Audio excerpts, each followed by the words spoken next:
Coming up on this episode of Belief Hole.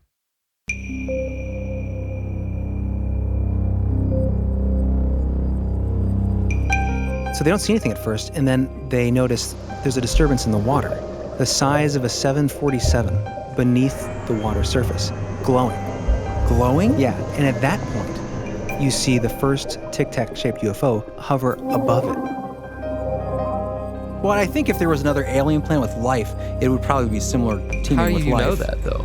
You're assuming that there are other planets. Yeah. So- You always got to bring this up. Well, it's got to be mentioned. No, it doesn't. No, it doesn't. No, it doesn't. In that white noise, you hear something that can be distinctly melodic. You can hear voices. You hear things, a melody, a voice, some whispers. But what if it is a medium that these other entities or other dimensional whatever is using as a way of transversing that plane divide? If entities or spirits or whatever have to raise some sort of power level to interact on our plane, it would make sense that you would want the most sensitive devices to allow them to make those changes in our reality. When you get full body apparition or EVPs, a lot of times you'll also experience a cold drop in the room. And the argument is that it's gathering the energy in the room in order to make that projection, like in the movie Ghost with Patrick Sexy, Swayze. Remember he had to like gather his energy just to knock a beer bottle off or whatever? Well, that's real. One black howling night in 1920, Thomas Edison, the famous inventive wizard, gathered a small group of scientists in his laboratory to witness secret attempts to lure spirits from beyond the grave and trap them in a light beam. Ghostbusters, anybody? Yeah, I It know. is like Ghostbusters.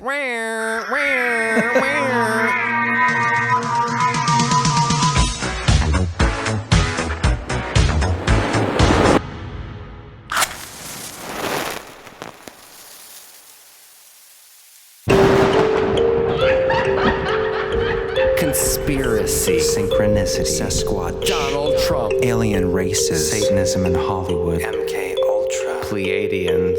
Mandela effect, Close the door, Ed. Jeremy! Close your door! inner Snowflakes. Earth disagreements, My lab. JFK assassination, Flat Earth. Corey Feld, magicians are demons, specters and spooks, sleep paralysis, Muslim Islamicists, the gender spectrum, alternative history, shadow people, Quiet, I'm trying to say words with the mouth. psilocybin, sorcery, poltergeist, sulforaphane, evolution, is it real? Skull and Bones. Elf Tower. I would never talk about it. That's old. Y2K. Cover-ups, the Oklahoma City bombing, vampire.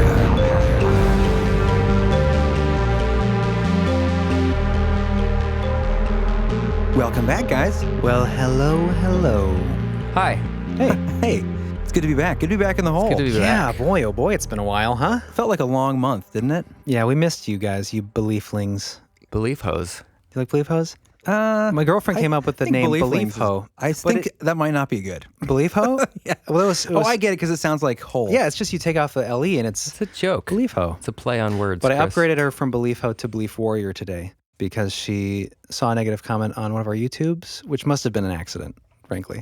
And We had a negative comment? She said she would fight back against that with comments, and I upgraded her to Belief Warrior. So that is the second tier. Wait, you're having your girlfriend fight YouTube battles for you? Is Yes, that I'm what setting her out. No, I don't know if she'll even comment. She's got better Speaking of things to that, do. guys, if you are a YouTube listener and you like the show, share it. And for you listeners on YouTube, if you are wondering where we are or you want to catch up, we're usually a little more on the ball with actual podcast release. So if you don't know what a podcast is, just go to our website and click on any of the links. Or you can find us on CastBox or iTunes, whatever. Yada, yada. This is boring. To all the Anyway, haters, go we have go so sit many on haters. attack. Go create something yourself, you babies. You tell them, John.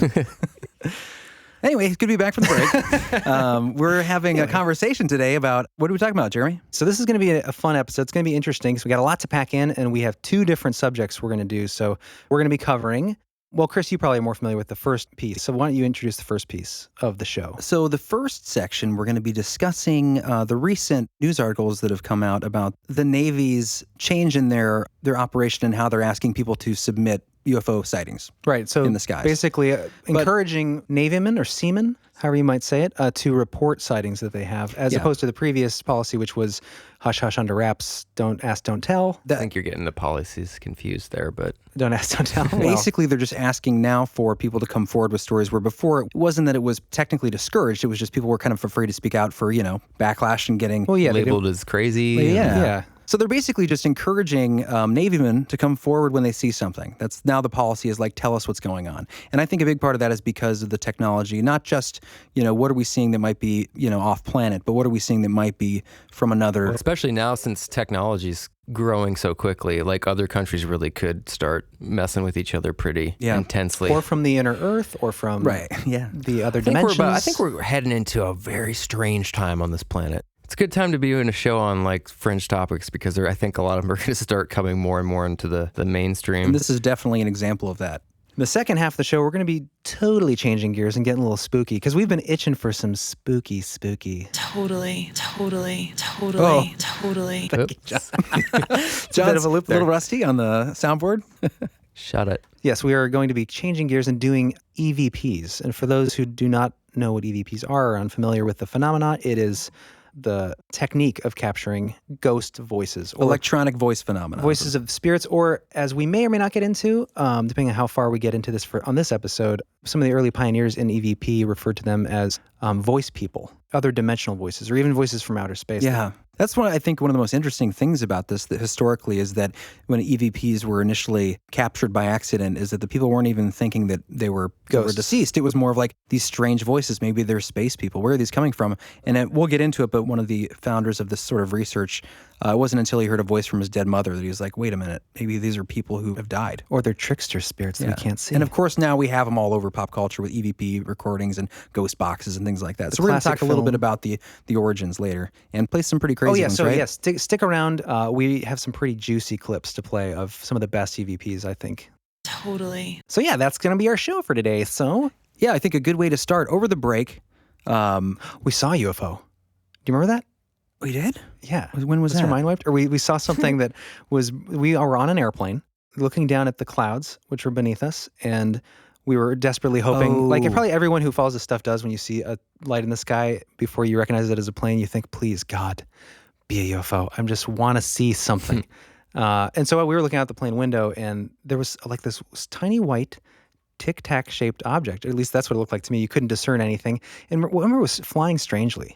I'm not trying to amp up some story. I know. I'm remembering why I'm not remembering as well, because if you listen to the previous episode, you'd know that I had a prescription for Xanax for this flight. That's right. So I had a couple of those and a couple, I think, whiskeys. And you took the frickin' window seat, so I didn't even have a chance to see what was going on outside. I do remember you waking me up at some point and being like, what is that? No, you told me about it before you fell asleep in a Xanax coma. Okay. Well, but anyways, I remember we tried to track it for a little bit, and it was flying really low. We thought it was right close to the water level. Yeah. Right? I mean, who knows? It could have been a plane, could have been anything. But what's weird is that we were watching, on our first episode, we talked about that. The Nimitz? The Nimitz. Yeah, the Nimitz, the ship where they had that encounter with the tic-tac-shaped UFOs, and they had released this information. It was the big Pentagon leak. Right. And so we're going to touch on that a little bit because it correlates to what you're going to be talking about. But it was just weird because when I was watching a documentary on it last night that I'm going to link in the show notes, we're going to play a clip from that. But the way they described it just jogged my memory about what we saw on the plane, because it's very similar. And who knows, we could have just not been able to see the wings because we were so much higher up. But it was moving very fast. It was strange. But yeah, I wasn't trying to make this big story out of it. Well, but you did. But anyways, while we were gone, so we were in California, Chris, and you said we got a message, right, from a listener? Yeah, we got a good write-in that I think ties right into our news section and the first section of our show today. So let's read that. This is from Angie. Thank you, Angie. Hey, Angie. Sharing your story. Where's she from? San Antonio, Texas. Oh, yeah. Riverwalk. This is from her. Recently found you guys, and now I listen to you all day long at work. Keep up the good work. Thank you, Angie. That feels good.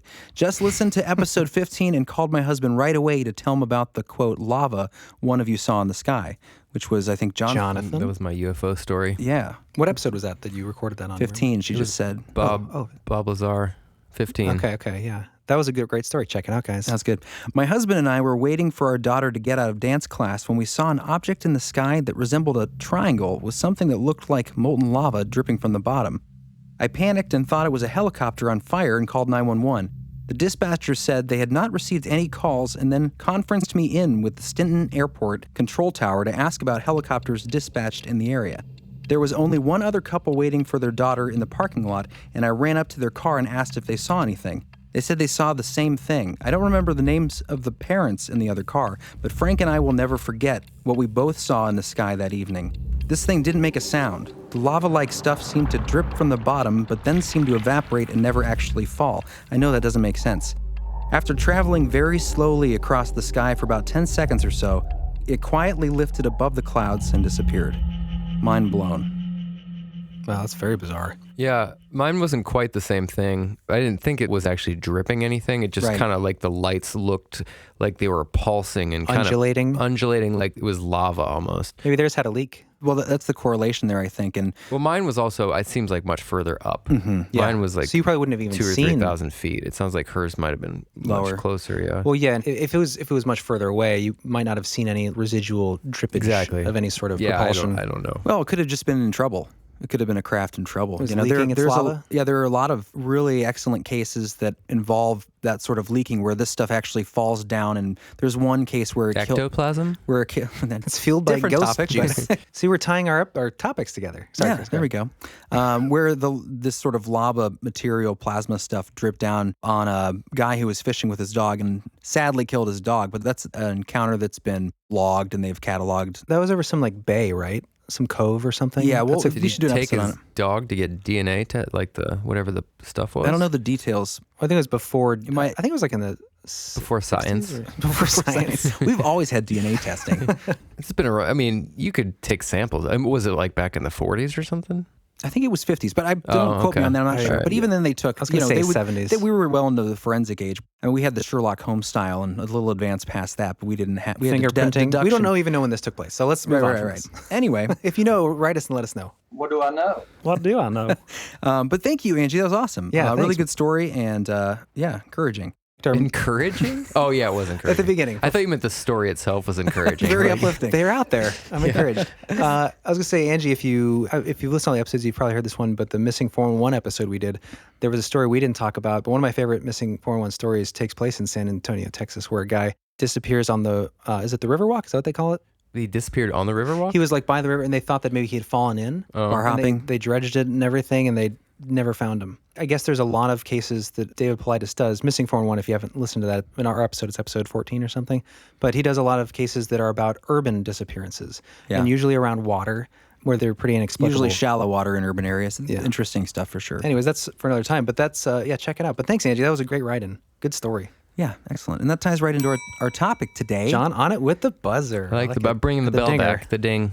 I like it. In the intro, we kind of talked about how we're going to be talking about how the Navy's changed their policy on reporting UFOs. But really, what I want to get into is specific encounters that kind of preempted that decision. And those take place with the USS Roosevelt, which some really interesting stuff that's come out recently. And so the article I'm going to read is from the Times. Okay. And it involves this stuff. And on that note, with the Navy changing their policy, we talked about that on our last Patreon episode. Oh, yeah. And Ground Zero, Clyde Lewis, had a thing where his point on this was, this is like the best disclosure we're going to get. The Navy's admitting, look, there's something going on. My argument to that was kind of, another way to look at it is this them continuing to shape the discussion? The narrative. Yeah, because if there were black projects going on or a secret space program, another way to go about it instead of just denying it is to say, yeah, we don't know what this is either, guys. Let's everyone try to figure it out. You know what I mean? Right. It's another way to look at it. Yeah. Again, I also think a big part of it is they're probably seeing a mix of advanced craft from potentially Other races. or potentially from I other think a big countries. part of it is the aliens.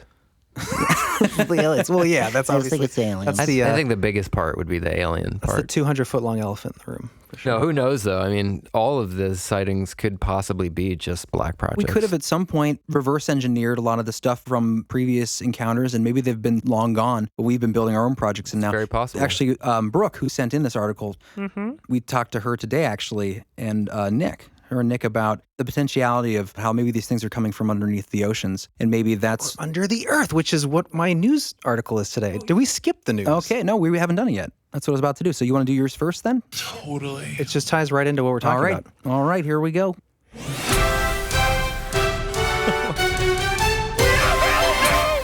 Oh, my Lord. That's one version of it. Sorry. It's okay. We'll probably delete that. I mean, there's no, I'm going to keep that. are valid I'm not news. going to keep it. I think it's funny. I think it'd be kind of fun to have it like operetta style. Yeah. We are valid news. Or a children's choir, maybe, a rendition. Oh, I like That that. would be really good. That's Boys sweet. choir. All you belief Like, holders out really- there, you want to bring your kids into the studio That'd be for awesome. valid news It's bit. belieflings. And they have it like a nice harmony underneath. it? Yeah. Okay. So now to the news. Okay, this is from historydisclosure.com from today, actually, June 1st, as of the recording day. Scientists discover subterranean mountains and plains at a depth of 660 kilometers. Oh, So wow. plains as in like open tracts of land and mountains. This is not underwater. This is actually underground. 660 kilometers below the Earth's crust, below the Earth's surface. Underground, dirt and rock, lie a giant range of open area, long expanding Wait, how many plains. miles underground? 660 miles. What does that mean? Kilometers. What is a kilometer? It's What a little is a bit. It's kilometer? a little bit longer than a king's mile. Okay. Thank you, U.S. education king's system. mile. I'm pretty sure I know, right? kilometers are a little bit longer than Isn't miles. it like I think they're 1.3? shorter. I think they're longer. Wait, they're either 1.3 miles or they're 0.67 miles. We are really smart. We're American. We're American. All of our wonderful international Jamie, fans, pull please that up. correct us on that. Jamie, Some pull of- that up. some of Anyway, that. it's NASA. roughly 600 and some miles underground. We don't need to convert it for people. It's 660 kilometers. You have Google. You can figure It's out a how ways down there. The reason I was asking the number was because I didn't know we have reached that depth. Well, let me read the article here. And by the way, this is, if you haven't noticed, this is pointing towards some evidence towards the hollow Earth, which would give us pause with the UFO phenomenon, especially considering all those that we see coming in and out of the oceans, right? Or in and out of volcanoes, mountain Yeah. ranges. Maybe they are coming from Can here. I ask you one quick question before you read it? Yes. This was from what website? Historydisclosure.com. Okay, and they're reporting it from a news source? Well, if I read the article, Okay. it might cite things. All right, well, let's hear it. Scientists Jessica Irving and Wenbo Wu of Princeton University and Saidao Nai of the Institute of Geodesy and Geophysics of China have discovered a new world at a depth of 660 kilometers. Here we go, 410 miles.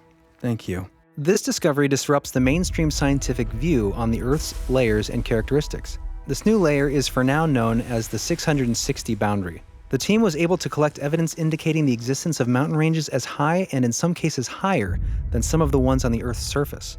Mountain formations are followed by a series of valleys and plains. This discovery affirms that there is some kind of hollow Earth zone. So this is obviously written by the website. Obviously, well, it's history disclosure, so it's got a kind of a bias. Is this true? Yeah, well, let me finish. Okay. However, we do not have information on the space available between the mountain peaks and the, quote, ceiling of this layer.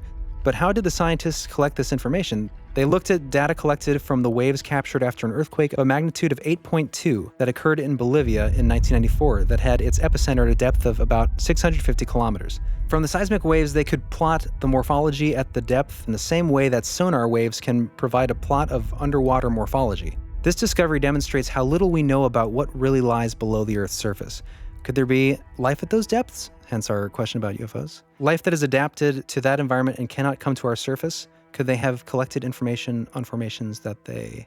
And it ends abruptly. The article's There written are actual strangely. news articles Okay. you probably could have found on that because I just found them on here. But, yeah. Well, did you find one? Yeah, but I'm not going to read it. But Okay, well, yeah, who's it that's the from? gist. Who's it from and what's the title of it? You got there's the sun Okay. from the UK. Mountains buried 400 miles underground. Could be bigger than Everest. So pretty definitely, insane. definitely interesting. Yeah. Well, it lends credibility to the idea that there's a potential for life to exist, or at least for there to be space where civilizations might exist underneath the Earth's surface. Cool idea. Yeah. At least it shows that we don't really know. Interesting. How's that going, John? Good. If listeners hear anything during the show, we're kind of working with some slight technical Yeah, difficulties. it sounds like a transmission. If there's subtle little like sonic artifacts, It's going to sound like... We are going to be doing electric voice phenomena coming up here in the second part, so maybe it's just something trying to encourage that. It'll just be part of the ambiance of the show. So if you hear that, just know that it's a prelude to our EVP section. prelude. Da, da, da, da, da, da, da, da, da. One of my favorite songs. That's good. Prelude. We need a new stinger. Well, are we ready to go to my news? I think so, This yes. is pretty much not just going to be the end of the news. It's also going to be kind of the beginning of the section of the show where we talk about some interesting UFO encounters on the USS Roosevelt that have just been released. Okay, yeah. Let's get into that heart. So this is from the New York Times. The strange objects, one of them like a spinning top moving against the wind, appeared almost daily from the summer of 2014 to March 2015, high in the skies over the East Coast. Navy pilots reported to their superiors that the objects had no visible engine or infrared exhaust plumes, but that they could reach 30,000 feet in hypersonic speeds. Quote, "These things would be out there all day," said Lieutenant Ryan Graves, an FA-18 Super Hornet pilot. I almost said Super horny pilot. Super Hornet pilot. TMI. That'd probably make you pretty horny. Super Hornet pilot who has been with the Navy for 10 years. Quote, "Keeping an aircraft in the air requires a significant amount of energy. With the speeds we observed, 12 hours in the air is 11 hours longer than we'd expect." In late 2014, a Super Hornet pilot had a near collision with one of the objects, and an official mishap report was filed. Some of the incidents were videotaped, including one taken by a plane's camera in early 2015 that shows an object zooming over the ocean waves as pilots question what they are watching. Quote, "Wow, what is that, man?" one exclaims. "Look at it fly." Very good enthusiasm. I'm trying to be enthusiastic. Of course, you're going to have your detractors. And Leon Golub, a senior astrophysicist at the Harvard-Smithsonian Center for Astrophysics, said the possibility of extraterrestrial Can I read it with my skeptic's accent? Sure. All right. Let me get to Your it. astrophysicist voice? Yeah. A senior astrophysicist at the Harvard-Smithsonian Center for Astrophysics said the possibility of an extraterrestrial cause is so unlikely that it competes with many other low probability but more mundane explanations. He added that there are so many other possibilities: bugs in the code for imaging in display systems, atmospheric effects and reflections, neurological overload from multiple inputs, high speed flight. Totally. That's my skeptic voice. That was good. I'll re-record it later. But Lieutenant Graves still cannot explain what he saw. When in the summer of 2014, he and Lieutenant Danny Acoyne, another Super Hornet pilot, were part of a squadron, the VFA-11 Red Rippers. Definitely horny. So at this point, all their radar gets upgraded from the 1980s technology they had in these fighter pilots. Yeah. And as soon as they get this brand new spanking radar technology, who knows? Then where they that came start from, seeing these Then they things. start catching these things on radar all of a sudden, which So- I think is what's super fascinating Yeah, about so it's it. not necessarily that these things are appearing. It's potentially because they got the new technology to Right. now observe it. So at this point, they're starting to get all these radar clicks. Pings. Yeah, and they think they're false tracks. But they keep doing these crazy maneuvers where they're going up to 30,000 feet and dropping. And they said seeing these things at 30,000 feet is pretty impressive. And then they noticed that they were accelerating, slowing down, jumping to hypersonic speeds. So Lieutenant Acoyne gets curious at this point, and then going back to the article, it says, Lieutenant Acoyne said he interacted twice with the objects. The first time, after picking up the object on his radar, he set his plane to merge with it, flying 1,000 feet below it. He said he should have been able to see it with his helmet camera, but could not, even though his radar told him it was there. A few days later, Lieutenant Acoyne said a training missile on his jet locked on the object, and his infrared camera picked it up as well. Quote, "Then I knew I had it. I knew it was not a false hit, but still, I could not pick it up visually." You went to merge with the object? Yeah, he set his course to merge with it. Okay, yeah, so, and then he got there and he had no visual, couldn't make visual contact. Right, but he could pick it up on his radar. Okay, so this ties in, a lot of what you're describing so far ties in a lot with the Nimitz encounter. There's a similar situation where I think there's two F-16s, F-15s flying in to meet with this object because they're trying to get a visual on it. And they get to that location, and it's called the merge point, where you're merging with the object on radar. All the bogies and such? They got there, and they couldn't see it in any of the vertical space. So the merge point consists of above you and below you at that location. If you guys are in the Navy and this sounds wrong, then let me know. So they don't see anything at first, and then as they get closer and closer to the point, they notice there's a disturbance in the water. Oh, The wow. size of a 747 Wow, that's awesome. beneath the water surface, glowing. Glowing? Yeah, and at that point, you see the first tic-tac shaped UFO hover above it, as if it's like a little probe. And what happens with the Nimitz is the fighters start engaging this tic-tac shaped thing zipping around, and they follow it. And then eventually, after losing it, as it's playing with them, essentially shooting off at ridiculous speeds and jumping around, and they can't keep a hold of it, then they finally lose it, and they return to that space, and the larger object is gone. Almost as if those tic-tac shaped UFO or drones or whatever they were being used to distract so that whatever that large object was could get away. Oh, wow, that's crazy. I never heard about this stuff below I didn't either. the surface. There's a great documentary. We're going to play a clip from it shortly. It's the NimitzEncounters.com. We'll have this linked on our website. Man, it's amazing how much stuff has been coming out the past couple of years. Let me wrap up this article please, real go quick ahead. here. At this point, Graves and Acoyne and the rest of the squadron are thinking this is probably just some super advanced black project, some classified project that's gone dark that they're not privy to. That's what they're assuming at this point. They're not thinking aliens because they're pretty straight-laced dudes, it sounds like. But then they start to see them. They start to see these things. In late 2014, Lieutenant Graves said he was back at base when he encountered a squadron mate just back from a mission, quote, with a look of shock on his face. He said he was stunned to hear the pilot's words, quote, "I almost hit one of those things," the pilot told Lieutenant Graves. The pilot and his wingman were flying in tandem about 100 feet apart over the Atlantic east of Virginia Beach when something flew between them, right past the cockpit. It looked to the pilot like a sphere encasing a cube, Oh, that's weird. which is very strange. almost like the sphere would be like maybe some kind of Force field around a flying cube like the Borg?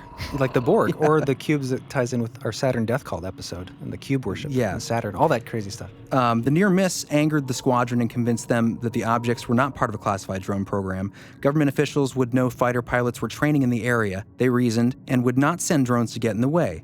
It turned from a potentially classified drone program to a safety issue, Lieutenant Graves said. It was going to be a matter of time before someone had a mid-air collision.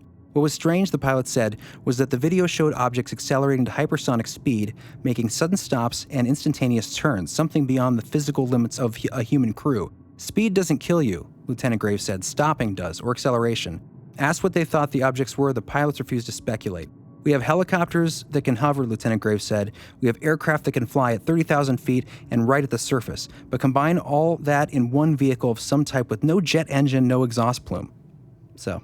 yeah. You know, what leads to more the idea that this wasn't just some issue with the radar stuff. Well, first of all, what they physically saw with their eyes, but also because once they left this area, they were sent to go to the Persian Gulf area and do some operations over there. Iraq and all that stuff kind of faded away. They left the area where this activity was happening. The ship was the relocated. Roosevelt, left. And even though they had the same radar equipment and everything, they no longer picked up these bogeys when they were in a different geographical location. Right. That's interesting. Yeah, I mean, obviously that, and then the visual. Did they ever have visual contact, or was it all radar? Remember the cube?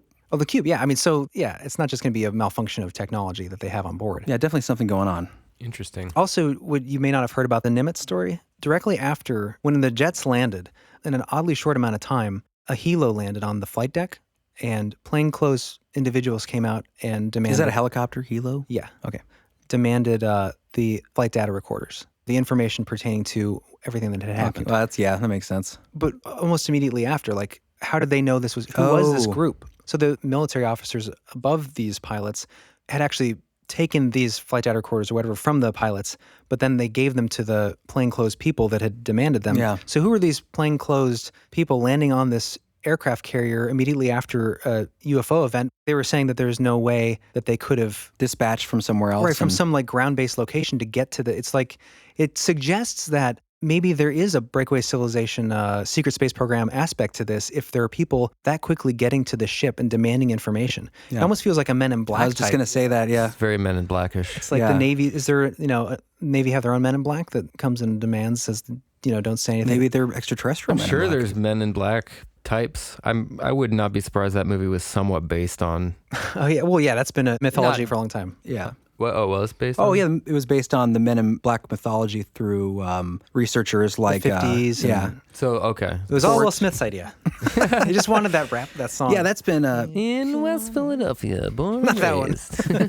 Men in Black. Yeah, and that's a whole episode in itself because there's all the discussions about, are Men in Black from our government, or are they extraterrestrial? Are they time travelers? Are they interdimensional? Right. What are the purposes? They always seem to do things that are strange. They always seem to say things that don't quite make sense. They're always driving, strange cars, the Loman. Yeah, they do things where they appear in a way that makes the story even more unbelievable. Like their clothes are always a little out of date. Yeah. Nick Redfern covers a lot of that in his research. Or they'll appear as Alex Trebek and Jesse Ventura. Right. like in that X-Files episode.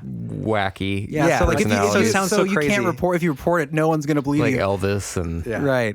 Okay, so the one clip I wanted to play that relates to, do you have more for this? Because I was did you want to take a break before we do, I was going to play Let's play the clip. Yeah. Okay. This isn't the Roosevelt, it's from the Nimitz encounter that we talked about in the first episode, but it correlates. Go ahead.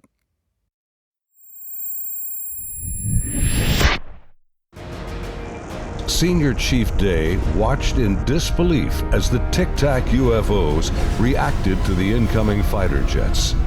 All the objects in the sky, they all dropped out of the sky, from 28,000 feet down to 50 feet. Based on the Spy 1 Bravo radar system, the object descended at over 24,000 miles an hour. It was unbelievable, because normally what would happen if a normal aircraft did that? First of all, it would fly apart. It wouldn't be able to withstand the G-forces, and there would be multiple sonic booms. It would be boom, boom, boom, boom, boom, boom, boom, boom, boom, and this did not make any sonic booms. Multiple sonic booms. That'd be crazy to hear. hear. That 9/11 video where he's like, and we just saw it go boom, boom, boom, boom, boom. Yeah. Like a demolition. Yeah, so that's kind of a good description of like how these things would have flown apart if they were traditional aircraft.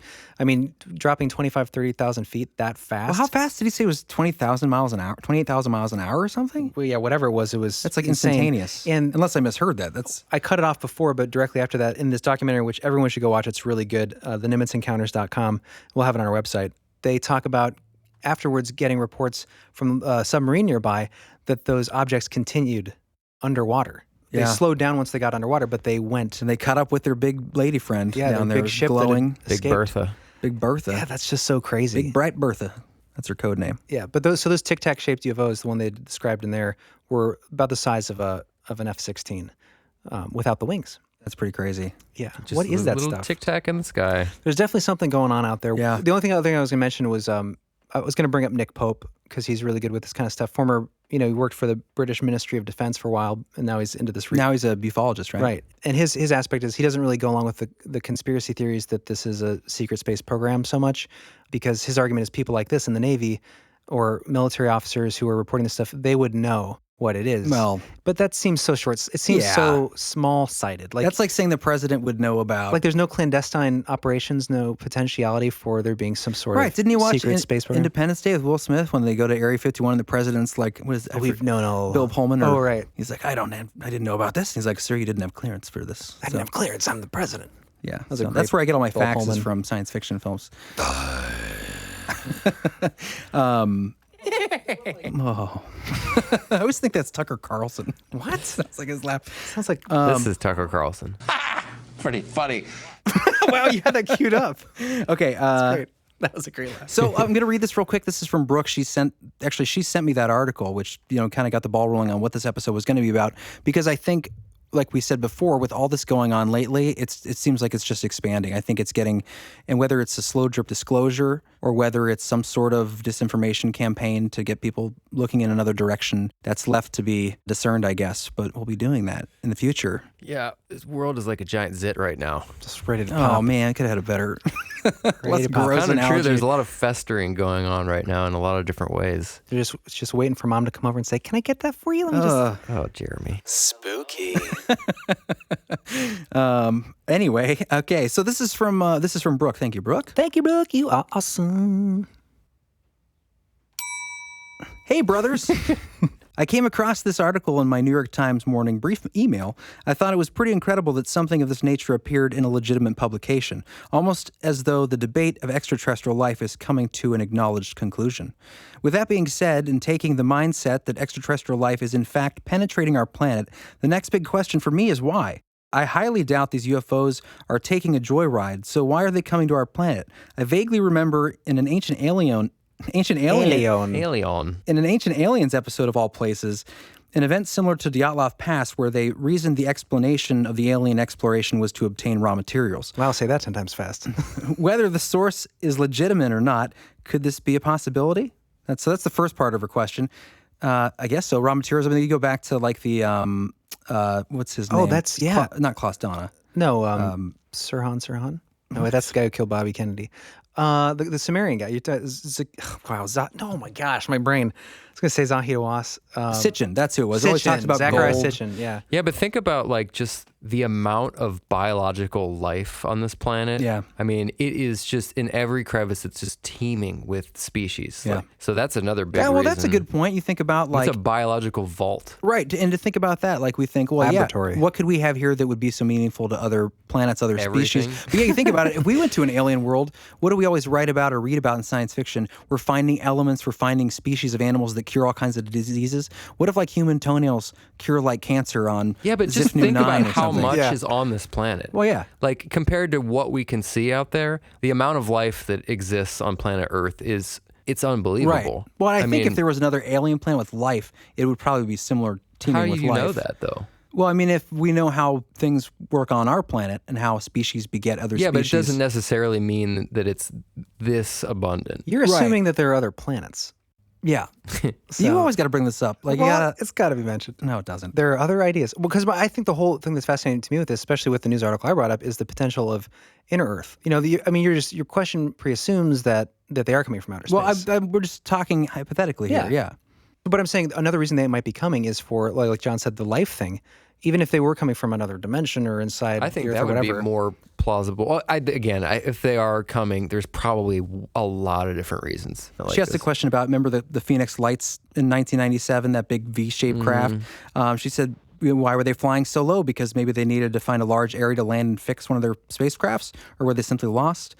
Concerning the little boy who was abducted by what appeared to be his grandmother, pooped on some sticky paper, Oh, yeah. who was returned. Remember that was episode? bizarre, yeah. Episode Are 14? the aliens as curious about us? I mean, there's so many, sure, yeah. so many I questions, would so many think so. reasons why any of this stuff could be happening, and I'm sure some are related and some are probably not. Like, I wouldn't connect necessarily Phoenix Lights with the boy pooping on the paper. Well, We that's don't even another know example really, of- yeah. right, but it could have been aliens. And it could have been like, I mean, if we're talking about the infinite galaxy, how many different alien species are there? Like, and they all have different motives. Yeah, or even how many dimensions are there? Exactly. You know? Yeah. So it's a pretty open-ended question. And because I have a hunch that the triangular shaped crafts, I mean, maybe you've had an experience, John. I did so have an Did it experience. feel specifically alien to you, or do you think it could have been That- some high advanced technology? That really did feel. alien? It was so far beyond what we're capable of. It felt very exotic. Like, it just didn't seem. Did you like, see it shoot off? I can't remember. No, because it freaked me out. I watched it for probably like 10, 15 seconds before I was like, it freaked me out. What did it do that made it seem alien, like that we couldn't do? Well, it was like bilocation almost. Remember So it how was it was jumping? moving? Yeah. It was Oh, I like- forgot that part. Okay, that's definitely a significant. I mean, it was moving beyond physics. It was like a mosquito. Like, Hopping you see around. it for a second, then it's on the other part of the sky. Yeah. Did you feel, because you hear this all the time, did you have any sensation of being watched? Did you feel like there was a connection between you and that craft? Yeah, well, not directly in the moment, but after later thinking about it, it felt very personal in a Yeah. way. And maybe it was just because of the experience in itself. Are you still John? Are you still our brother? Are you been replaced? I do have a chip in my ear. That's right. We talked about that. Yeah, go back and listen to episode 15 if you guys don't remember that I story. think it was 15. Bob Lazar. So she just wraps it up by saying, so I guess my largest interest pertains to the why of the matter. Here's some articles that may or may not shed some light. Happy researching. To say you guys have me hooked is an understatement. Aw. And then she has a quote, a good podcast holds one's attention, a great podcast expands one's mind. Oh, that's a great quote. Yeah, I don't know if she made that up. She put it in quotes, but I think it came from her. She quoted herself. Thank you, Brooke. That was a great write-in. Really well written. We'll check out those other articles for sure. Any other guys have any articles you come across in your own fun freelance researching time you want to send in? Feel free. But yes, thought that was a great write-in, and it's probably a good tie-up for the section. There's so much Yeah. to get into when it comes to the... But we're going to stay updated and update you guys on more and more of these sightings as they come out, because it seems to be... So-called slow disclosure. Right, it seems to be kind of exponentially growing. Exponentially slowly. They're speeding something up, it seems like. Slowly so. exponential. So yeah, we're going to shift gears, guys, and get into the freaky. If you guys are Let's interested. take a little break and we'll be back in a few. Dim the lights. Light the candles. If you're driving and it's daytime, pause it until it gets dark out, and we will be back with some spooky spook. Should I do it? Spooky. There he is.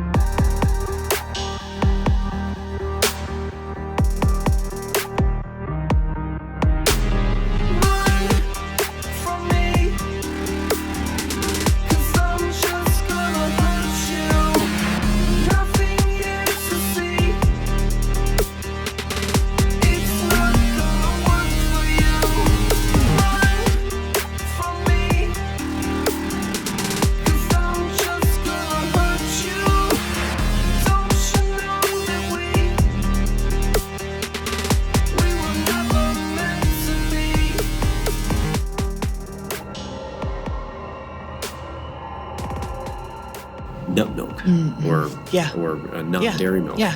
And it came back like pea protein was like number one, Yep. followed I think by oat. Yeah, I would bet. Maybe hemp too. Yeah. Yeah, totally. Yeah, there's so many good ones out there. Like, Wow, that's terrifying. What's that? Is that EVP you caught? Just a little sonic gem for anyone that I don't even want to explain that. It's oddly creepy. I was hoping it would be an EVP that you caught, because that would be the best EVP ever. It'd have to be pretty recent. Nut milk? Totally. They died in a vegan explosion. Little Portlandia action. I like nut milk, frankly. I like but nut milk too. I like coconut milk. I like the alternative milks. We're about to get some nasty comments from this section on YouTube right now for our meanderings. Yeah, we are tangenting. Well, we are back into the episode, and we're about to do EVP stuff, which is going to be Super fun. Super fun. Super fun, It's gotta guys. be a better way to Totally. hype that up. It's going to be fascinating and creepy. And I say fascinating because some of these EVPs aren't creepy, but they are fascinating. And it's going to start off light because I just want to give you a background on the EVP phenomenon itself and one of its founding fathers because I think that's interesting, and then we can get into the more creepy EVP stuff. Jorgensen. I'm assuming that's how you pronounce it with a J. I'll link a video in the show notes where there's a recording from an old vinyl where there actually is another researcher at the time and one of the pioneers talking about Jorgensen. Okay. I'll put that in the show notes, guys. Check that out at beliefful.com on this episode page. Jorgensen, Friedrich Jorgensen. So he was born in like 1903. Which is interesting is, we covered Monroe, John, and he was doing all that audio research that led to those out-of-body experiences accidentally. Jorgensen was recording bird songs. It was one of his favorite pastimes. He was a philosopher, a painter, all this stuff. How have I not experienced this yet? Well, we'll get to that. Okay. So during one of these recording sessions with magnetic tape, he recorded accidentally voices. And this is kind of what spurred his interest into this. He kind of put all of his intelligence and intellect and focus and energy into this new phenomenon that he had discovered. Wait, what was he doing you said he was doing his work and then he discovered voices? It wasn't work. It was a pastime. He loved to go record bird songs. Oh, this was okay. the 50s. He was, I think, When in they had his birds. 60s. When they had birds. Yeah. Is this Blade Runner? Good reference. Thank you. So this comes from his journal. Thank you, John. That was a little late. On Friday, the 12th of June, 1959, we drove out into the country in the early afternoon, and I had taken my tape recorder with me for the first time with the purpose of recording different bird songs. The secluded location of our property in the country, the big garden, somewhat gone to seed, the closely What are you doing? closely bordering Sorry, that was amazing. forest and lake with its reeds were the best prerequisites for an abundance and variety of birds. I had been enthusiastically interested in birdsong since my childhood. It was around 4 o'clock when I decided, as planned, to do my recording. When I arrived at the forest hut, settling in the attic, I installed a new tape and placed a microphone close to the open window in front of which was strung thin nylon netting. Shortly thereafter, I turned on the tape recorder because a finch had alighted close by the house. Hey, Sticky Mouth, take a drink. Okay. Hey, Sticky Mouth. I felt like I was living on your tongue. Was it bad the whole time? I didn't notice it the whole I think time. the end got kind of there. I checked the recording after the tape ran for about 5 minutes. What I heard was very strange. I was hearing a roaring or hissing static sound like a shower, in which you could identify the chirping of the finch, but as if was coming from a distance. My first thought was that one of the tubes was damaged during the trip. Nevertheless, I turned the recorder on again and let the tape run. My second recording, it was just like before. I was hearing this strange hissing and the distant bird chirping. Then, all of a sudden, there sounded a trumpet solo, as if to announce something. I listened with continued surprise as suddenly a male voice began to speak in Norwegian. Though it was very quiet, I could clearly understand the words. The man was talking about bird songs at night. And I heard a number of chattering, whistling, and splashing sounds, and among them what seemed to be the chirping of a sparrow. Suddenly the bird choir fell silent, and with that so did the hissing sound. In the next instant, the twittering of a finch was audible, and in the distance you could hear a titmouse.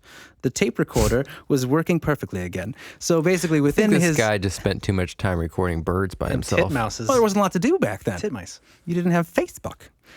So that came from one of his journal entries in Voice Transmissions with the Deceased by Friedrich Jorgensen. I mean, that blew his mind. He was in an attic by himself and accidentally caught a Do we have a recording Norwegian of this? voice. Not that, no. That's a very bizarre EVP, by the way. Yeah. A trumpet sound and then the sound of a voice talking about bird song. Right. Birds at night. Yeah, Bird songs so at night. initially, they weren't even thinking about this being dead people. He caught a voice. He thought maybe it was people from outer space, maybe someone from another plane that we can't see, that kind of thing. I think it was from someone next door.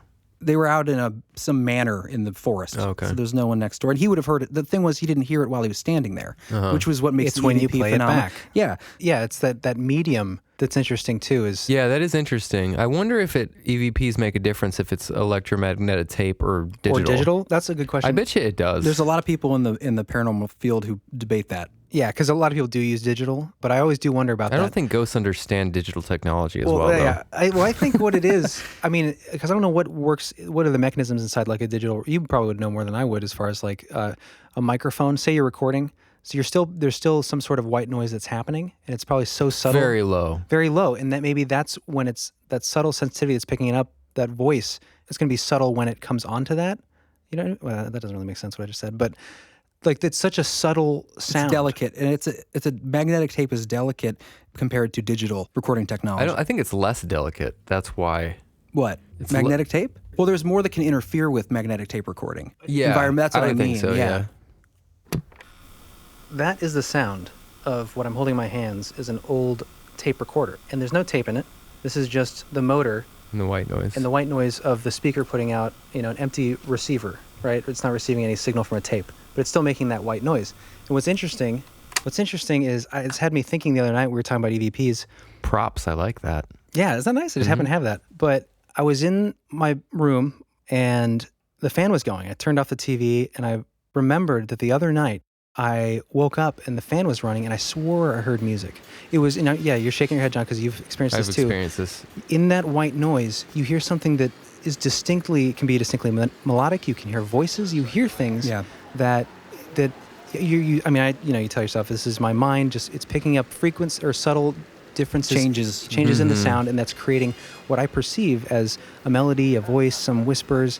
But what if it is, referring to this EVP technology, this technique, what if it is a medium that these other entities or voices or other dimensional whatever is using as a way of transversing that plane divide? That's the question, because the skeptics will point to that phenomenon, and not just in fans, obviously. I've never heard people talk about that, but I know what you're talking about.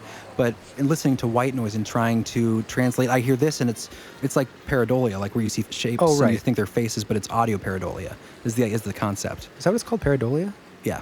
Or pareidolia? It sounds a little different than what I thought that word was. But one of the contemporaries of Jorgensen, the video that I'm going to link in our show notes, where it's an audio on vinyl of him discussing Jorgensen, he talks about how Jorgensen's frequencies were secret for a long time until he released them. And during that time, they had to kind of guess what he was using because his were very effective, whatever frequency he was using. I have that. So this guy had his own band, so he called it the Jorgensen Band. He had his own that he would use, but sometimes he would use AM radio. But the band that he used was for a local airport for radio transmissions. And, this is back in the 60s, 70s. So there wasn't a ton of traffic. And when there was no traffic is when he would pick up his EVPs. That's the in-between stuff. So you use that medium of just that white noise, that frequency. And even he said he got on AM radio sometimes, which is interesting because that ties into the spirit boxes that you hear for sale. And what ties into that, and it's kind of backtracking to... Tie it in. Doesn't that just seem like it could be picking up random signals, though? Yeah. Possibly. And good point. Well, I hope you guys like the show. Sorry, I just ruined the tension. Well, we're going to get to that. Okay. Because we got to look at both sides too. Yeah, absolutely. In the belief hole, I want to have an even. We're not in the no hole. You got to have an even. We're in the belief when hole. You're going down the belief hole, you need an even bucket. Or otherwise, you're going to start teetering. You're going to hit those brick walls. Flip it over, fall down, break your neck. And if it's Mel's hole, it'll be endless. Art Bell reference. Totally.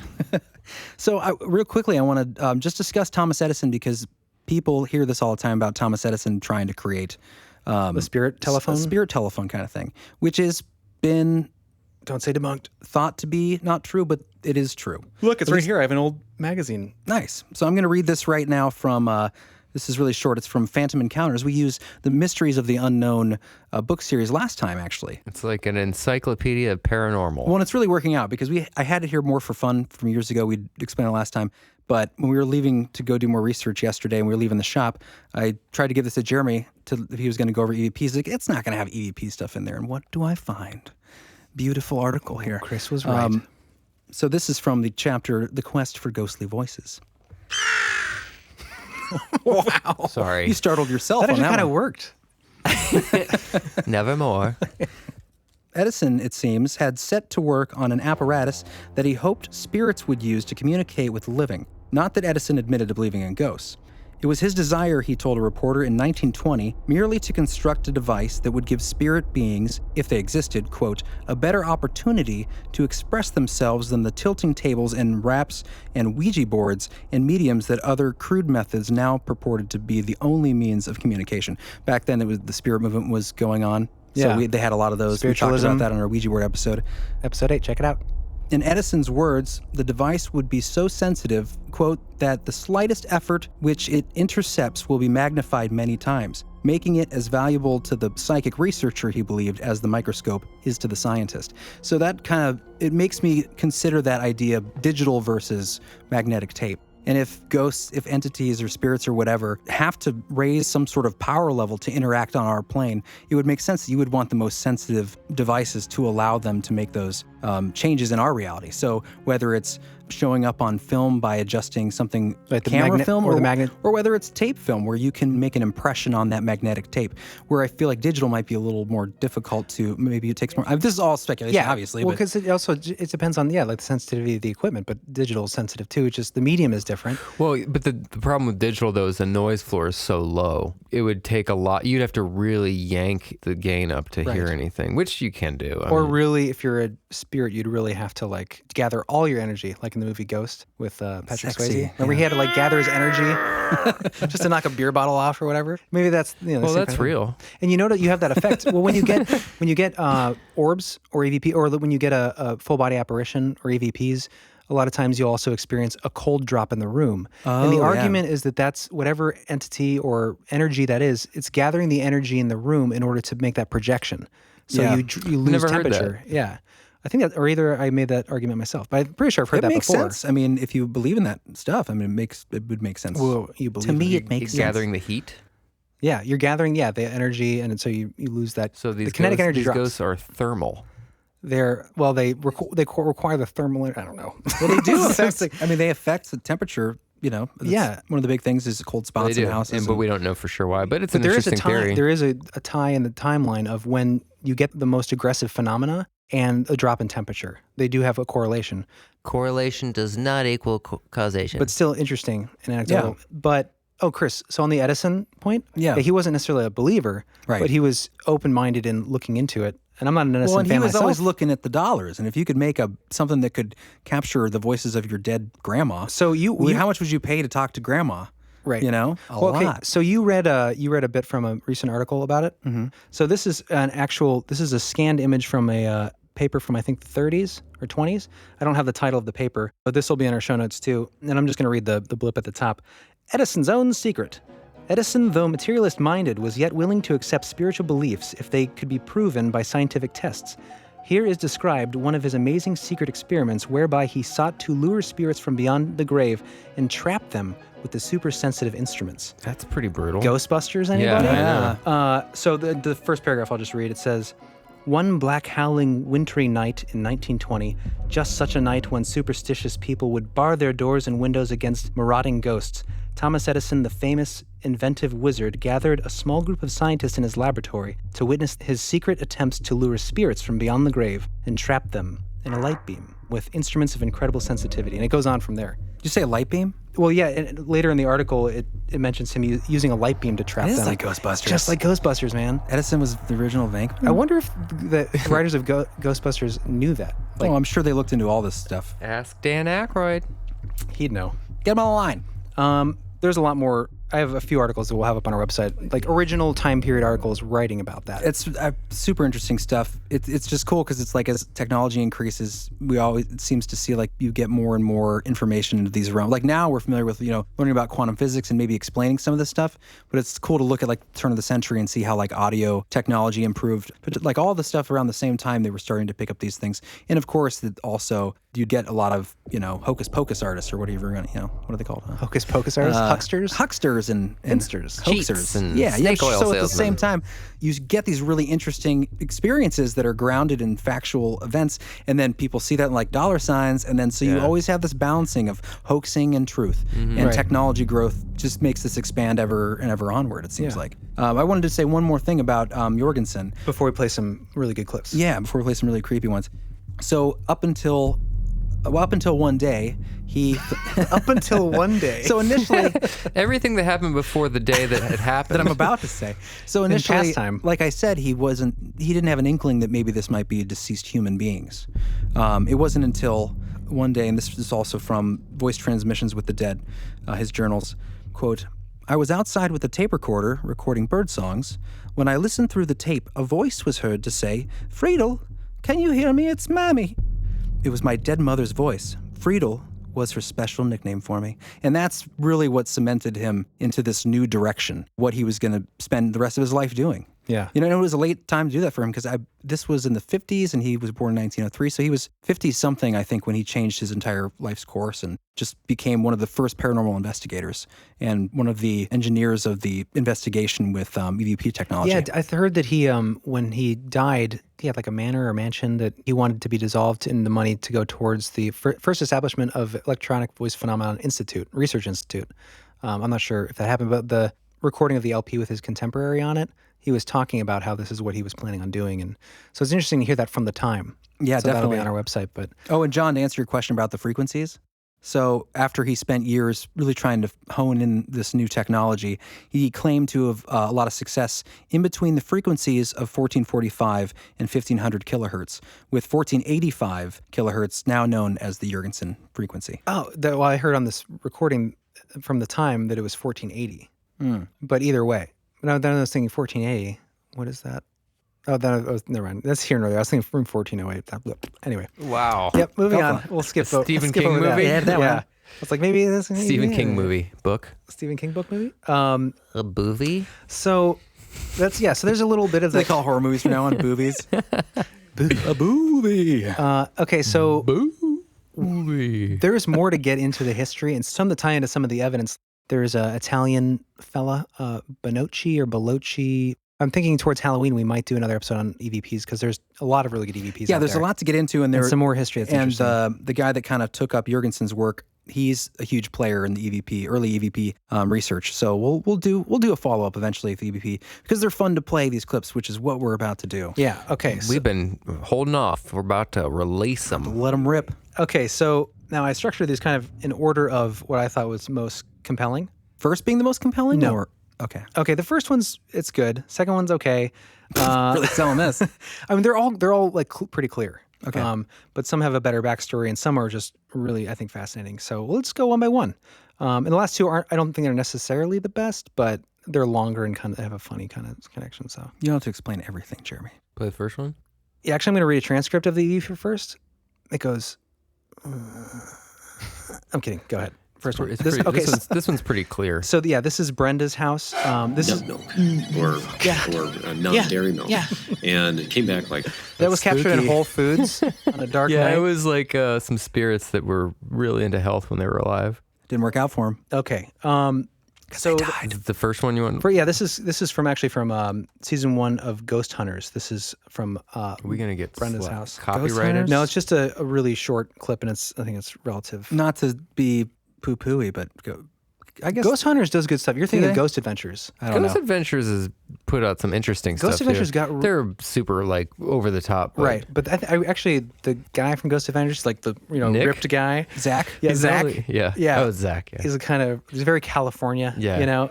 And Not so much anymore. No, that's the thing. He's sort- like I just saw him recently. He looks way different. Than I Yeah, remember. actually, really, and he's very toned down. His Yeah. like, Yeah, persona. Yeah, but he's got those giant. He's hipster got those glasses. horrible glasses. But we will hear a clip from. No them. offense, Zach. You seem like a nice guy. One of the last Yeah, clips is. I hope he doesn't hear this someday and crush his ego because I'm of sure belief. we would. I like him. I I'm like. sure we'd I'm affect his joking. ego. I like the direction they've gone, but definitely the early episodes, I was like, oh, Yeah. this is definitely. a I've little never over the seen top. one all the way through, so I can't comment. But I have a great clip from like the very beginning that we'll be playing a little later. One of the things that started their whole kind of trajectory on TV, I think. But okay, so the first one here is from season 1 of Ghostbusters, Brenda's house. And Ghostbusters? season 1 The of it. cartoon, the animated adventures? Oh gosh, so good. Did you ever see the Boogeyman episode? Oh, it's terrifying. It's great. Okay, so Ghost Hunter season 1. Go ahead, John. Brenda's house. Yeah, not the best That? one. That's why it's first. What was that? Okay, so Let's it's play it bird again. See if you outside? can guess it. yeah. I was supposed to, is there an actual idea of what's supposed to be? Yeah. Let's play it again. And all you listeners, see if you can guess what this is saying. This is bullshit. Well, now that I actually, it sounds. Yeah, tell Chris what it's supposed to say, and then we'll hear it. Play one more time and let me guess. No. Play one more time for the listeners too. okay. They may want to try another chance. I want to see what I hear. Okay, ready? Please tell them to put the paddle down. What? Why would you even say that? Isn't that what it's? Which voice am I listening to? The one, the mumbling? No, the girl. feminine voice. The in the little background? girl. It's a child's voice. Is there someone mumbling in the background too? Yeah. right? Oh, it's It's a higher whisper. Listen one more time. It's like the Okay. whisper part. Get my turtle pack. Oh, the syllables are almost right. Okay, so they're suggesting that it's saying they don't want us. This is the hard part about Now these play things. play it one more time after here. They don't want us. Like, after I knew what it said, Then it's in your mind. It does sound like it. So this is the hard part. Oh, yeah. I Now, can when see you that. watch the video, which we'll have on our website, you see the woman reacting to this, and everyone in the room immediately knows what they're hearing. And I don't know if it's from compression, recompression, getting the clip now, but it must have been a little clear initially, because when the woman, like, she immediately has a response, and she's really sad, and they ask her what she thinks she heard, and she says, they don't want us. And she breaks down because she feels like it's a child that's lost and abandoned in the other realm or whatever, and she feels like their fear and their kind of like not wanting these entities has made this child feel like they're not wanted. And so she like is weeping because she feels so emotionally connected. Sad for sure. Yeah. It's being sad for sure. It feels real. Anyways, let's move on from that one. That was not the best one. It sounded like a crow. The next one is kind of inaudible. But, you know, in all... There it is. Good Lord. That was a little girl, too. She was saying... In all of these cases... Hi! Sorry. Oh, wow. That was awful. In all of these cases, they are instances where they don't hear it in the moment, Right. which is usually the case. Yeah. So the next one, it's not creepy so much as what is being said, but more the context. So the context of this next one is the Tate murders. So this was recorded near the famous murders, Sharon Tate. that Charlie Manson and his, clan carried out. Family. They were a family, Jeremy. What? Oh, the Manson family. Manson family. Not literally a family, but... Yeah, well, whatever. A rabble, if you will. But this is taken nearby that location where they were killed during an EVP investigation. Are you angry about what happened?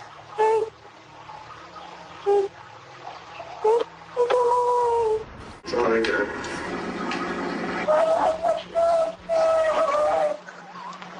Cracking knuckles ain't like that. So that give me chills. It's terrifying. Just if you Super imagine sad sounding. hearing that back, not hearing anything like that at the time. That's pretty loud. I mean, it's obviously a voice. I mean, I couldn't make it out, but that the inflections, it sounds like someone who's distraught. Yeah, like intense distress. Fear, yeah. For sure. There's something wrong. Yeah. Maybe Yeah. whether it's like an emotional, and this goes back to the question of what are ghosts? What are these? What is this phenomena? Is it an impression that was so traumatic at the time that it like laid an imprint in the energy? Back, Like a tape I playing think back. that's definitely probable, especially in situations where you have the visual repeating of a battle that took place a long time ago, those sorts of things. But when it comes to interacting and responding to people, that Direct seems way responses to less. questions. Yeah, but tape theory. you're using the same instruments that potentially could have recorded. I mean, not the exact same, but the same theory, sort of. Yeah. With analog tape, and if these events can be captured in the earth somehow, That's interesting. Yeah, like a recording device could like pick the up that magnetics same somehow kind of have same resonance left over. Yeah, That's My interesting. point is just that when you get responses to specific questions at specific times, I know what you're saying about it replaying things, Right. But it seems like there has to be some sort of conscious will giving you the response, whether it's for those specific ones where it's a right. response. Those examples, yeah. Yeah, so far these haven't been super responsive. They've been more just picking it up. The next one, this takes place at the Mount Washington Hotel in New Hampshire. This is also from Ghost Hunters. This takes place in what's called the Princess Room. Now, the story behind this is I think I've seen this one. Caroline Stickney, the wife of the man who built the hotel, supposedly said to be her voice, but you can't really know for sure. But her husband, who built the hotel, died a year after. And she spent her whole life running the hotel alone and died. In the hotel, She eventually died. she died. I don't know if she died in the hotel, but she ran the hotel until she died. What's interesting to me is this is one of those examples, probably the best example I've ever heard of a call and response, asking a question and then, but they don't hear it. So this is the thing too, is they don't hear the voice of the ghost or whatever in the room, but it's answering their questions and they can't hear the responses. So see if you guys can hear what's being said here. Princess, are you in here?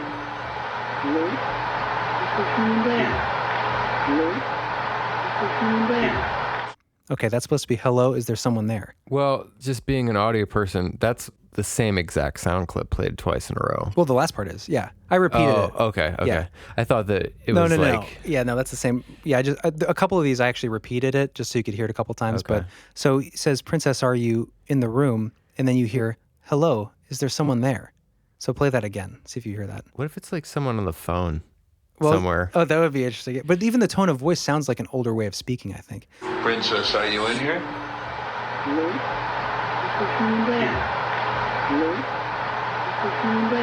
It definitely sounds like a female voice, but it doesn't sound like Sounds like those hello words. at first. Is there someone there? You don't hear that? Princess, are you in here?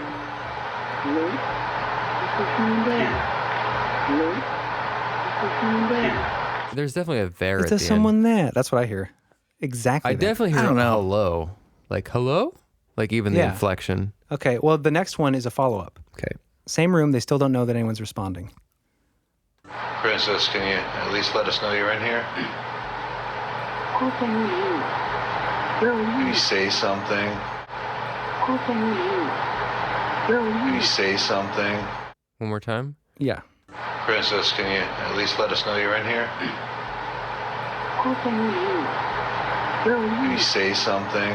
Sounds like of course I'm in here. Where are you? Can you say Exactly. something? I heard that. I mean, that one was pretty. Of course I'm in here. Where are you? And that if Definitely that's real, the same voice. And if that's real, it's that idea of like there is Yeah, that's a. a I mean, response. if that's real, if these two are legitimate EVPs and they were not doctored in any way, there's something going on there. Yeah, absolutely. I mean, even if it's like a time overlap, you know, where kind of remember Yeah, I mean, maybe it's not. Maybe where it's there's communication, dimensional. they can't see each other, but one can hear the other and is just responding. Yeah, I'm in here. Of course, I'm in here, and that's such a great response too. What was the backstory on this one again? So this was a hotel called the Mount Washington Hotel in New Hampshire. Just some ghost hunters out? Yeah, it was. Oh, It this was from was ghost Ghost hunters. Hunters. Yeah, Oh, and okay. so the argument is that in this famously haunted place, the princess room is where they recorded, and I guess maybe the wife was referred to as princess because that's how they call her. And Caroline Stickney was her name, and she worked there their whole life. The lore at the place, she's still a guest because she's spent their whole life there without her husband, who had died a year after he built the hotel. So she's very locked into that place. But it is weird to think that like. That specific response, of course I'm in here. Where are you? It's like, that's just so If it's real. legitimate, like if it's not, if they didn't do anything to doctor that, then that's bizarre. And if you watch the episode, you'll see the guy who's, you know, in charge of the hotel and they're showing it to him, and he's obviously not an actor. So yeah, if there was any manipulation, it'd have to be on the ghost hunter's side that's doing the, you know, manipulation. And there's no real way to know for sure if anyone is doing that, but taking it at face value, it's kind of compelling. Yeah. I mean, I feel like I've heard recently something about there being some sort of leak in staging stuff on Ghost Adventures, but I'm not sure. I need to look into that. You mean Ghost Hunters or Adventures? Oh, I think I'm thinking of Ghost Adventures, but I'm not sure. I don't want to say anything unless I'm sure about it. There's no way to know with this stuff for sure because there's money involved. Right, with and- reality TV, it's like who knows. You know what? Right. You're You kinda have willing to to fudge judge it. some stuff to make a little more compelling TV. Like I can see that easily happening. you know? I don't know these guys. You kind of have to know their character a little bit and judge it on that, like, Right. based on like what kind of people you think they are. Yeah. You know, I don't know. I've never seen the show. I don't think so. I don't know. But yeah, going back to the idea of like, let's say it is legit, right? And that idea of there being maybe a time slip situation, like you're talking about there, maybe not somebody dead, but someone hearing something. And it reminds me of one of the best EVPs I've ever heard, and I probably should have looked it up for this, but it's from it's from the Black Monk. It's a monastery or a house where this Black Monk's seen all the time. The EVP in the Black Monk house that gets picked up, they're doing an investigation, and they ask the question, should we go downstairs? And the voice says, yes, I think that's a good idea. But it almost sounds as if it's someone who feels like they're a part of the group of the people and not it's someone who's disembodied soul who's like, yeah, get out of here. It's more like they're seeing these people and the people who are in the room as well, but on some other plane are responding to the questions as if they're not dead, but they're just curious or they feel like they're a part of that group. Oh, that's interesting. They're included in the group. Yeah. Okay, so these last two clips here are both of the same location. And this is not Ghost Hunters, but from Ghost Adventures. Now this, I think, is interesting. The first clip's kind of funny. So the first clip is from the haunted... I have groceries before this one. Is that right? Oh, I'm sorry. Oh, yeah, grocery. Okay, this, I think, is the best. I'm glad I caught that. The next thing, yeah, good, John. The following ones are also good, but they have more of a tail. So I put it in the annex, they're a little longer, but this one I think is probably my favorite of the EVPs. This is actually from my ghost story. Oh, good show. Yeah, it's from the episode, it's called Squirmin' at the Sherman. And when I tried to find this online, I found like a cartoon worm called Squirmin' Sherman, and I couldn't find the actual clip, so it took me a long time to find this specific one. But yeah, I think this is one of the best ones. Okay, let's play it. Did Mr. Sherman bring the groceries? Did Mr. Sherman bring the groceries? Oh, weird. So this is at a hotel. I'm going to play it again, though. Yeah. Did Mr. Sherman bring the groceries? Oh, Mr. Schroeder. Oh, yeah. So the hotel's called Sherman, but there was a grocery store in the town they found out after recording this called Sherman's Grocer. Sherman's Grocery. Schroeder? or Schroeder's grocer or whatever. And it existed at the same time period where, well, it sounds like that voice would have kind of old way of speaking. Yeah, let's play it one more time. Is Mr. Schrader bringing the groceries? Oh yeah, that's definitely pretty clear. Yeah, and it sounds like someone with dementia. You know, that they're like asking someone in the room that they don't know, they can't see them. You're a ghost and you still have dementia. Oh, you're Alzheimer's. like, can't wait to die so I can continue remember. this. Yeah. So there was I think in this episode there was a medium that was following the guy that like worked there or something, and he's saying there's someone following you, and that's when they recorded. And when they recorded, you heard someone asking, "Did Mr. Schrader bring the groceries?" And it's Mr. Schroeder. Schroeder, whatever. To me, that like the voice of it is so clear. Like you usually hear a lot of like "get out" or whatever, you know, you can barely make it out. But these ones that are so distinct, like it's either a complete hoax. It's like the frequency is above the noise range too, which a lot of the times it's buried like in the lower kind of. Yeah. But these are like kind of higher range, so they're clearer, right? And they stick out more, and they have more intelligibility. Yeah, these are interesting because of those reasons. Because it sounds like a real person talking, but you did sell this as really scary, spooky. No, I said creepy and fascinating. There's not the creepy ones were at the beginning. You don't have any like super demonic sounding ones that are really terrifying? No, I figured we'd save that for Halloween. Okay. These are just more compelling, like there is something beyond that we're capturing, we just don't know what it is. Yeah. But yeah, so Should we go to the next one? Yeah, that's my favorite. But yeah, let's do Did Mr. Schroeder bring the groceries? Just wanting to know. Very polite, you know. I'm trapped. Oh. By the way, can you help me? I need some bananas. While I have you, can you get some groceries? I'm hungry here. Okay, so this is from Ghost Adventures. Okay, so I think this is from like a mini series, or it was something they did before. I think before they launched their show, and I think this episode or movie got their show like launched. I've heard this one. Yeah, You've probably seen this. The first clip's actually kind of hilarious. So the story is they're in this haunted basement of the haunted Goldfield Hotel, and a brick is thrown when they're provoking it, and this is what ensues. Is that you making all the noise? Holy shit! Oh my god! Holy Stop! Stop!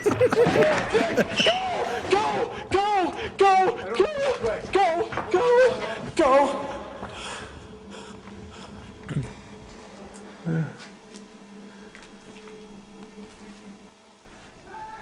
Jesus Christ, please help me. Hey, Nick! Come on! So you hear that little voice in this? Yeah. Like, "Woo, woo," and then something. Then they run off after that. So so not quite an EVP. Really dramatic. Oh, yeah, dude. He sounds like he was gonna cry. But I thought, so what happens after this is the more interesting EVP. What you hear in there, you hear that little voice that's like the thing. Supposedly it's like a laugh, but in the video, Could be a squeaky hinge or something. Yeah, the brick being thrown, you can actually see in the video, and I've seen that's that. pretty scary if it's a legit. real poltergeist experience. I don't know about that. Well, the other thing that's before we move on, or before you get to your point that I'm sure is excellent, Chris. Is it on this video? Yeah. So like we would second guess the reliability of this because they were trying to get a show launched eventually, whatever. But then a news crew goes in later today. That'll be the next clip where they go to the same hotel and have some pretty great EVPs. But Chris, sorry, what's your point? I was just going to say, what's your point? Of course, like something like that happens to you, you're going to freak out and scream and run. Like I get that, but you're going to be kind of half expecting it if you believe in it. And if you're saying like, come at me, ghost. Well, like, that's you know, his and then thing. it happens, and then you run and go, "Oh my God, stop!" I think he's just a highly emotional. God help me. I think he's a highly emotional person. I mean, if you watch his show, not that I believe that his show is real, but I do get a sense from him that he is. I mean, they go to some of the most haunted places in the you're world. in that so I mean, space, it's not that they have to fake everything. I if wouldn't you- think. Maybe hype it up. If you are an emotional person, because he does seem to go high and low. So I'm not going to say bipolar, but he does have like. Geez, Jim, you're just throwing out slander. I don't know. Right. I like him. I'm just saying there are times where he's like, I just think he's challenging, or he's just very passionate. He's challenging and he's yelling at the ghost, whatever. And then like he'll be like all of a sudden possessed, or he'll be like really affected. yeah. But this is like, I don't know. It's almost embarrassing how scared he is in this. Like, it Right, sounds like he's why gonna would cry. you pretend that much if it's embarrassing? Yeah, I don't know. I can't say for sure. Let's move on to the Let's next move on. clip. Okay, so this is later that day when later that day when a news crew goes in afterwards. I'm pretty sure it's the same day. Same day? We'll hear in the clip. Even from far away, the massive Goldfield Hotel dominates this near ghost town. This may be the historic Goldfield, but it's not even half of what it once was. Fire saw to that. It sits empty. No rooms being rented out. There's no power, no plumbing. The building is not being sold. They have no reason to invent a haunting. There's no money being made here. We begin our first night survey of the building.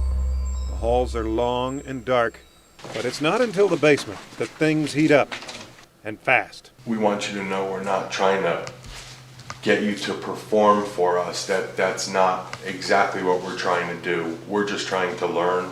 And he gets an answer. We're just trying to learn about the spirits that inhabit this hotel.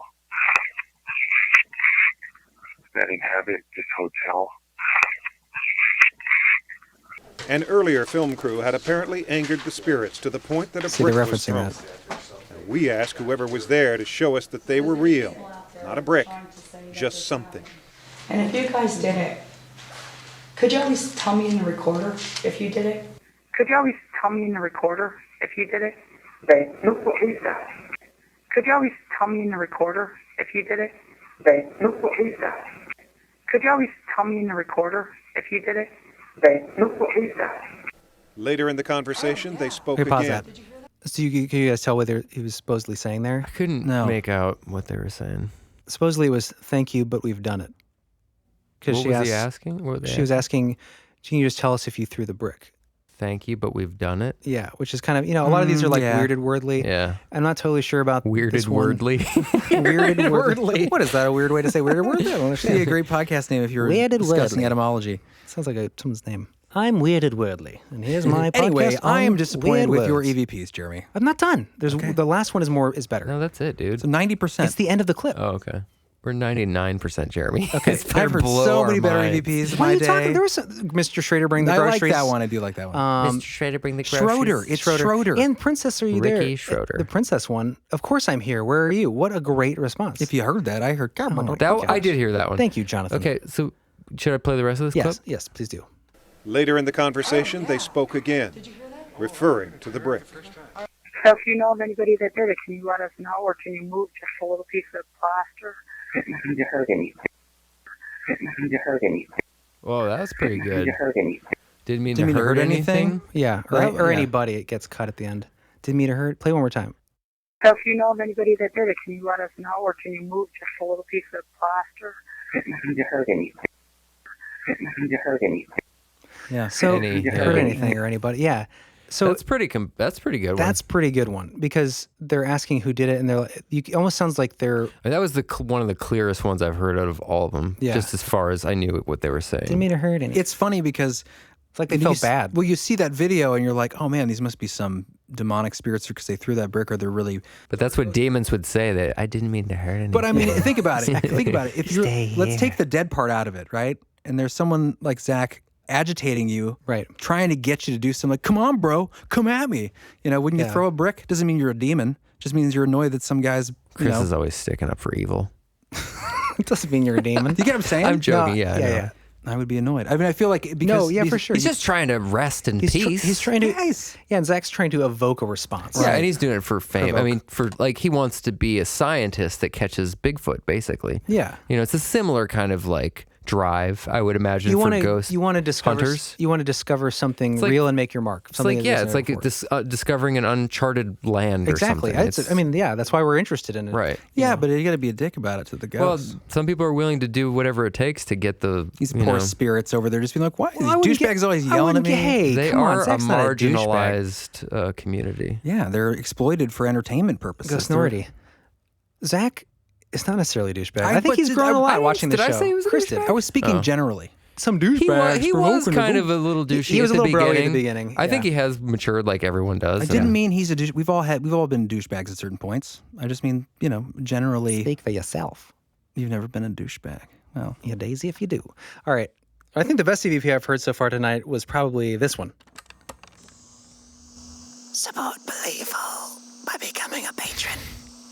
Go to Believable.com and click on the Patreon button. Wow. And bring the groceries. That's really clear. I kind of want to kill that ghost. Yeah. Whoa. You can't kill. He's already dead. Leave him alone. He sounds like a nice guy. Sounds like a really smart guy, too. Cheese. No, that was good. That was good. Good job. Good job, little brother. Good job. Good job.